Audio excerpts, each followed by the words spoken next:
মুসলিম উম্মার রয়েছে কত না মহিমা। হিন্দু, বৌদ্ধ, খ্রিস্টান সব মানব জাতি পালন করে কতই না ধর্ম। সব ধর্মের মানুষের মধ্যে রয়েছে বিভিন্ন ধরনের ধর্মীয় উৎসব পালন করা হয় ভাব গম্ভীর্য এবং উৎসব আনুষ্ঠানিকতার মাধ্যমেও। আর মাত্র 2 মাস পরেই সনাতন ও হিন্দু ধর্মাবলম্বীদের জন্য আসছে ধর্মীয় সবচেয়ে বড় উৎসব দুর্গাপূজা ও কালী পূজা। 4 মাস পরেই আসছে খ্রিস্টান ধর্মাবলম্বীদের জন্য বড়দিন। ধর্ম যার যার উৎসব সবার এমন অনুষ্ঠানে পরিণত হয় অনেক ধর্মাবলম্বীদের অনুষ্ঠান। এখন চলছে মুসলিম সম্প্রদায়ের বিত্তশালীদের জন্য ফরজ হজ। যে রসুল নাই, আবার তারা ইসলামের তারা বেদিনীর প্রতি ফিরে যাবে, এরকম একটা পরিকল্পনা করে মানে তারা আগাচ্ছিল। ওমর রাদিয়াল্লাহু তাআলা আল্লাহ রসুল সাল্লাল্লাহু সাল্লামের দেহ মুবারক এখানে আনে এবং এখানে এনে সুরার বৈঠক বারবার বৈঠক করে সাহাবা আজমানরা যে কিভাবে রসুল সাল্লাল্লাহু আলাইহি সাল্লামকে কিভাবে দাফন করা যায়, দাফন করার আগে কিভাবে ইসলামী খেলাফত চালু করা যায়, কিভাবে ইসলামী খেলাফত চালু করে তারপর রসুলকে দাফন দেওয়া হবে। তখন সুরা বৈঠকে সবাই একত্রিত হলেন এবং বললেন যে আবু বকর রাদিয়াল্লাহু তাআলাকে খলিফায়ে রাশিদিনের প্রথম খলিফা নির্বাচিত করা হলো।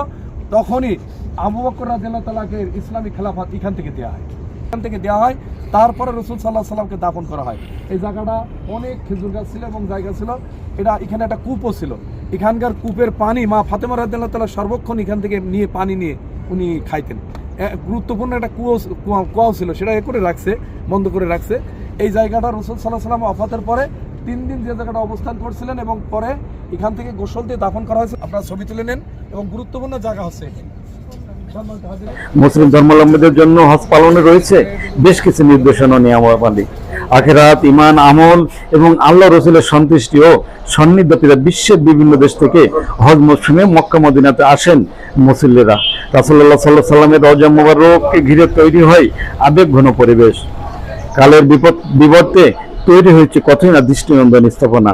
আল্লাহ ধ্বনিতে মুখরিত হয় যেন মক্কা মদিনা ওই এলাকা। সরকারি বেসরকারি ব্যবস্থাপনায় সই দিতে হজে যান মুসলিমরা এবং করেন ফরজ আদায়। মুআল্লিমরা করেন এই সমস্ত মুসলিমদের সহযোগিতা।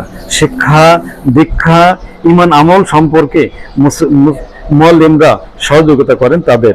হজ মৌসুমে যেন হাজিদের মিলন মেলায় পরিণত হয় মক্কা মদিনা। এখানে রয়েছে বিভিন্ন ইসলামিক নিদর্শনা। হজ ফরজ আদায়ে চোখের পানিতে বুক ভাসান তারা। এখানে রয়েছে আল্লাহ রসুলের কতই না ঐতিহাসিকতা। কাবা শরীফ, মদিনা শরীফ, রওজা শরীফ, সাফা মারোয়া পাহাড় এবং সাওয়াবি শরীফ সহ রয়েছে কতই না ধর্মীয় স্থাপনা এবং ঐতিহাসিকতা রয়েছে এখানে। রাব্বাইক আল্লাহুম্মা রাব্বাইক স্লোগানে মুখরিত হয়ে ওঠে যেন সমগ্র এলাকা। মক্কা মদিনা জুড়ে যেন মুসলিমদের মিলন মেলায় পরিণত হয়েছে।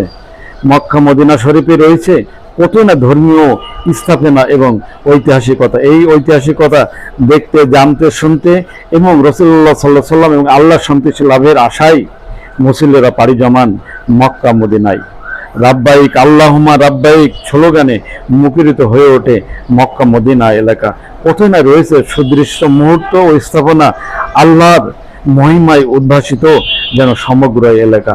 হ্যাঁ ভিউয়ার্স, আমাদের এই ভিডিওটি সম্পর্কে মতামত জানাবে লাইক ও কমেন্টস করে এবং মক্কা মদিনার বেশ কিছু দৃষ্টিনন্দন স্থাপনা এবং নবী রাসূলুল্লাহ সাল্লাল্লাহু আলাইহি সাল্লাম সহ বেশ কিছু নিদর্শন ও ঐতিহাসিকতা।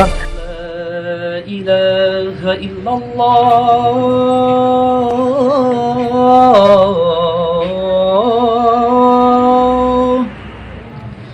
আশহাদু আল্লা ইলাহা ইল্লাল্লাহ।